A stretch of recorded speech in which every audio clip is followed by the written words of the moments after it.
বঙ্গোপসাগরে গভীর নিম্নচাপটি কিছুটা দুর্বল হয়ে স্থল নিম্নচাপে পরিণত হয়েছে, তবে এখনই আবহাওয়া স্বাভাবিক হচ্ছে না।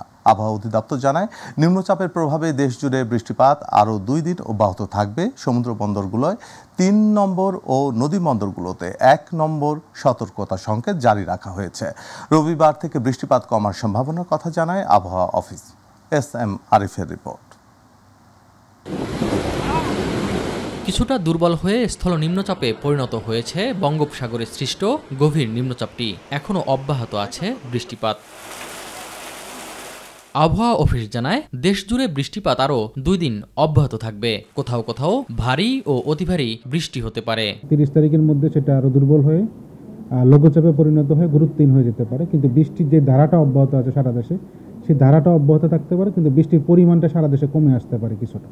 তবে 30-31 তারিখের পরে গিয়ে আবহাওয়ার কিছুটা উন্নতি হতে পারে। 30 তারিখ এবং 31 তারিখ মোটামুটি একই ধারা বৃষ্টি হতে পারে।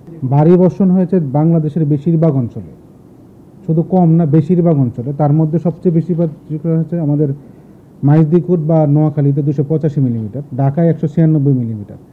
সুতরাং ঢাকায় যদি একদিনে আমাদের এত পরিমাণ বৃষ্টি হয়, জলাবদ্ধতা কিছু কিছু অংশ স্বাভাবিক। এই আবহাওয়াবিদ জানান, সাগরে বায়ুতাড়িত বাতাসের কারণে সমুদ্র বন্দরগুলোতে 3 নম্বর আর নদী বন্দরগুলোতে 1 নম্বর সতর্কতা সংকেত জারি রয়েছে। 4টে সমুদ্র বন্দরগুলো 3 নম্বর স্থানীয় সংকেত দেখিয়ে যেতে বলেছিলাম এবং সেটা অব্যাহত থাকতে পারে। অথবা কালকে গিয়ে সিগন্যালটা নামবে কিনা সেটা আমরা কালকে এনশিওর করব। আর যত নদী বন্দর আছে বাংলাদেশের, বেশিরভাগ যে দক্ষিণাংশে যে নদী বন্দরগুলো রয়েছে, বিশেষ করে বরিশাল, পটুয়াখালী, ভোলা, নোয়াখালী, কুমিল্লা, চট্টগ্রাম, কক্সবাজার, ওইসব নদী বন্দরকে আমরা 2 নম্বর নৌ হুঁশিয়ারি সংকেত দেখিয়ে যেতে বলেছি এবং বাংলাদেশের অন্য যে নৌ বন্দরগুলো আছে সবগুলোকে আমরা 1 নম্বর নৌ সতর্ক সংকেত দেখিয়ে যেতে বলেছি। রোববার থেকে বৃষ্টিপাত কমার সম্ভাবনার কথা জানান আবহাওয়াবিদ শাহিনুল ইসলাম। 1 থেকে 2 তারিখের মধ্যে সারা দেশে আমাদের মনসুন বা মৌসুমী বায়ু সক্রিয় হতে পারে, কিন্তু বৃষ্টির পরিমাণটা শুরুর দিকে কমে আসতে পারে। এস.এম. আরিফ, মাই টিভি, ঢাকা। বঙ্গোপসাগরে সৃষ্ট লঘুচাপের প্রভাবে চাঁদপুর ঢাকা নৌপথে সব ধরনের লঞ্চ চলাচল বন্ধ করেছে বিআইডব্লিউটিএ। এ তথ্য নিশ্চিত করেন চাঁদপুর বিআইডব্লিউটিএর উপপরিচালক বাবুলাল বৌদ্ধ। তিনি জানান, যাত্রীদের নিরাপত্তার স্বার্থে বৃহস্পতিবার চাঁদপুর, নারায়ণগঞ্জ, মুন্সিগঞ্জ, মতলব রুটের যাত্রীবাহী ছোট নৌযান চলাচল বন্ধ করা হয়। চাঁদপুর ঢাকা নৌ রুটে চলাচলকারী বড় লঞ্চগুলো বন্ধ রাখার সিদ্ধান্ত নেয় বিআইডব্লিউটিএ। এদিকে লঘুচাপের কারণে চাঁদপুরে সকাল থেকে চলছে থেমে থেমে বৃষ্টিপাত। এতে নদীর পানি কিছুটা বৃদ্ধি পেয়েছে। বৃহস্পতিবার সকাল 5টা থেকে সন্ধ্যা 6টা পর্যন্ত 135 মিলিমিটার বৃষ্টিপাত রেকর্ড করা হয়।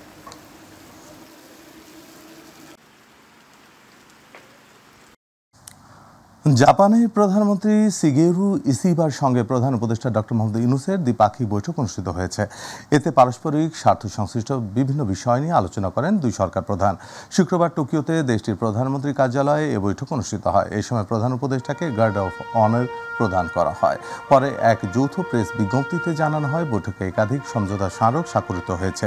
এগুলোর মধ্যে অর্থনৈতিক সংস্কার ও জলবায়ু পরিবর্তনের স্থিতিশীলতা জোরদারকরণে, উন্নয়ন নীতিগত ঋণ এবং জয়দেবপুর ঈশ্বরদীর অংশে ডুয়েল গেজ ডাবল লাইন নির্মাণ প্রকল্প পর্ব 1 উল্লেখযোগ্য চুক্তির আওতায় টোকিও ঢাকাকে বাজেট সহায়তা, রেলপথের উন্নয়ন এবং ঋণ হিসেবে মোট $1.063 বিলিয়ন দেবে। এছাড়া বাংলাদেশের অর্থনৈতিক সংস্কার এবং জলবায়ু স্থিতিস্থাপকতার জন্য $418 মিলিয়ন উন্নয়ন নীতি ঋণের পাশাপাশি বৃত্তির জন্য আরও $4.2 মিলিয়ন দেবে দেশটি। উভয় পক্ষই দ্বিপাক্ষিক সম্পর্ক ও পারস্পরিক আগ্রহের বিষয় নিয়ে খোলামেলা ও গভীর আলোচনা করেন।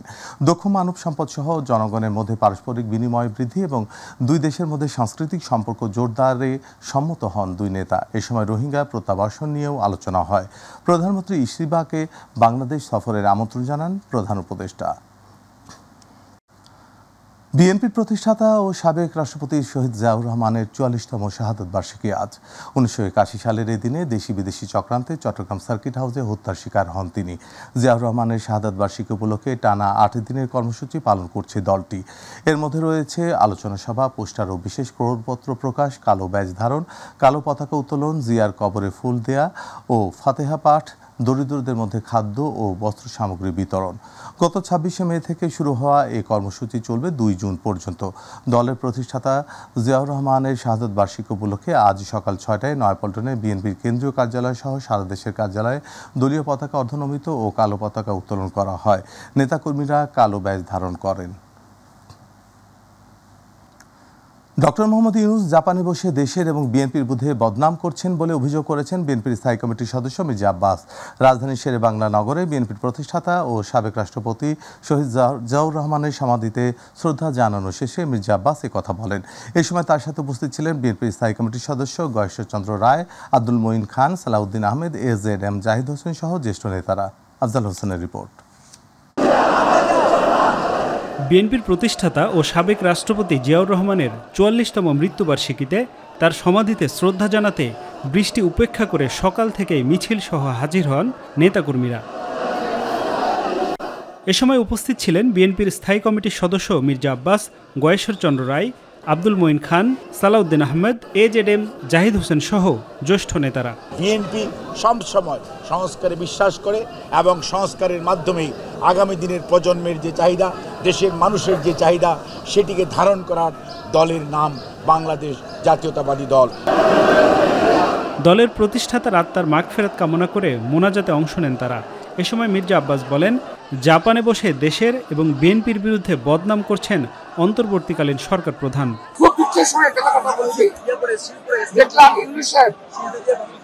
জাপানে বসে বিএনপি সম্পর্কে বদনাম করছে, একটু লজ্জাও লাগলো না দেশের সম্পর্কে বিদেশে বসে বদনাম করতে? তিনি বললেন একটি দল নির্বাচন চায়, আর আমরা বলতে চাই একটি লোক নির্বাচন চায় না, সে ইউনূস নির্বাচন চায় না। পরে মানিক মিয়া এভিনিউয়ের TNT মাঠে দুস্থদের মাঝে পোশাক বিতরণ ও পথসেবা করেন সালেহউদ্দিন আহমেদ। আমাদেরকে সংস্কার করে যেতেই হবে, আর বিচার প্রক্রিয়া একটি স্বাধীন বিচার ব্যবস্থার মধ্য দিয়ে বিচার কার্যক্রমে এগিয়ে নেওয়া হচ্ছে, সেই বিচার কার্যক্রমে এগিয়ে নেওয়া হবে। এটা আমাদের প্রতিশ্রুতি। বাংলাদেশের জনগণের চাহিদা, শহীদের রক্তের আকাঙ্ক্ষা, এদেশের মানুষের প্রত্যাশা, এদেশে অবশ্যই খুনি ফ্যাসিস্ট শেখ হাসিনা, তার দল, তার দোসরদের অবশ্যই সমস্ত অপরাধের জন্য কাঠগড়ায় দাঁড়াতে হবে। জিয়াউর রহমানের শাহাদত বার্ষিকী উপলক্ষে 8 দিনের কর্মসূচি হাতে নিয়েছে বিএনপি। আফজাল হোসেন, মাই টিভি, ঢাকা। ঈদের ছুটি শেষে পুনরায় কর্মস্থলে ফিরবে লাখো মানুষ। তাদের যাত্রা সহজ করতে বাংলাদেশ রেলওয়ে শুরু করেছে আন্তনগর ট্রেনের অগ্রিম টিকিট বিক্রি। আজ পাওয়া যাচ্ছে 9 জনের ট্রেনের টিকিট। বাংলাদেশ রেলওয়ের দেয়া তথ্য অনুযায়ী সকাল 8টা থেকে শুরু হয় পশ্চিমাঞ্চলীয় ট্রেনগুলোর টিকিট বিক্রি, আর দুপুর 2টা থেকে বিক্রি হচ্ছে পূর্বাঞ্চলগামী ট্রেনগুলোর টিকিট। যাত্রীদের সুবিধার্থে এবারের ঈদ পরবর্তী অগ্রিম টিকিট বিক্রির পুরো প্রক্রিয়া অনলাইনের মাধ্যমে সম্পন্ন হচ্ছে। শতভাগ আসনই বিক্রি করা হচ্ছে অনলাইনে। এই অগ্রিম টিকিটগুলো ফেরতযোগ্য নয়। একজন যাত্রী সর্বোচ্চ 4টি আসনের টিকিট কিনতে পারবেন।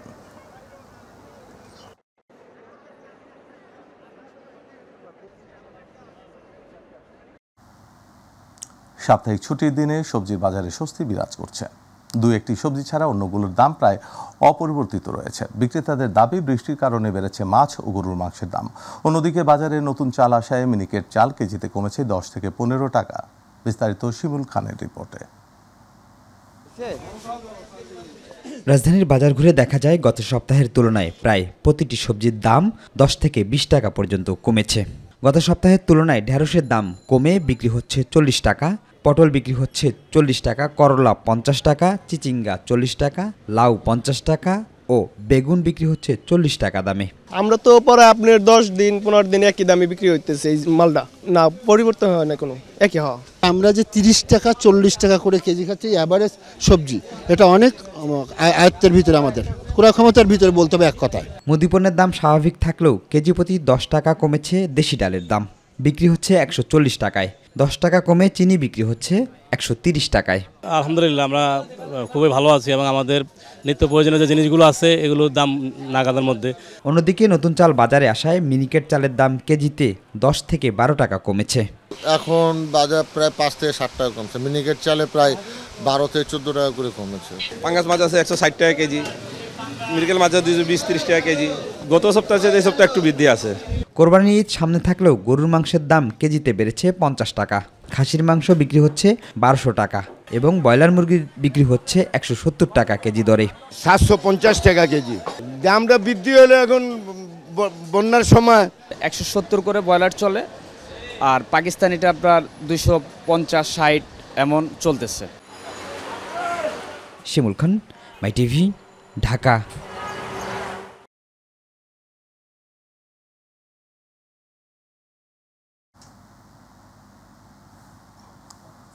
বঙ্গোপসাগরের গভীর নিম্নচাপটি কিছুটা দুর্বল হয়ে স্থল নিম্নচাপে পরিণত হয়েছে, তবে এখনই আবহাওয়া স্বাভাবিক হচ্ছে না। দর্শক, এবারে জানবো দ্বীপ জেলা ভোলার আবহাওয়া পরিস্থিতির খবর। সেখান থেকে যুক্ত হচ্ছেন আমাদের প্রতিনিধি আরিফ হোসেন লিটন। লিটন, নিম্নচাপের প্রভাবে সেখানে জীবনযাত্রার উপর কেমন পরিস্থিতি সৃষ্টি হয়েছে আমাদের জানান।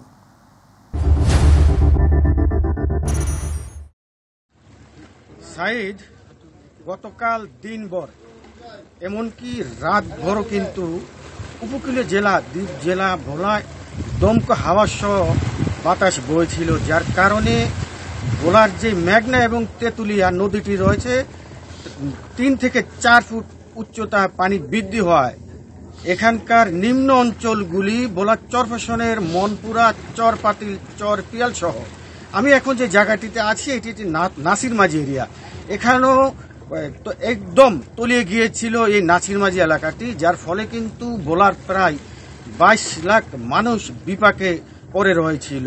আজ সকাল হওয়ার পর অনেকটা বৃষ্টি নেই বললে চলে, আকাশেও বাতাস নেই, যার ফলে কিন্তু গতকাল যেই পানি বৃদ্ধি হওয়ার কারণে এবং সমুদ্র বন্দরের 3 নম্বর সতর্কতা সংকেতের কারণে লঞ্চ চলাচল বন্ধ হয়েছিল। সকাল থেকে ফেরি চলাচল স্বাভাবিক হয়েছে, কিন্তু এখন পর্যন্ত লঞ্চ চলাচল হয়নি। তো আমার সাথে এখন এখানকার একজন মাঝি রয়েছেন, তার কাছে জানতে চাই, বলছেন কালকে এই জায়গাটির কি অবস্থা ছিল, আপনারা কেমন আতঙ্কিত ছিলেন? কেমন কালকে এই জায়গায় অনেক পানি ছিল, আমরা অনেক ভয়ে ছিলাম, অনেক ক্ষয়ক্ষতি হয়েছে আমাদের এলাকায়, অনেক পানি, বাতাসে অনেক দমা ছিল, তারপর অনেক পানি ছিল। আপনি যে জায়গায় দাঁড়িয়ে আছেন এই জায়গায় দাঁড়ানোর কোনো স্কোপ ছিল না।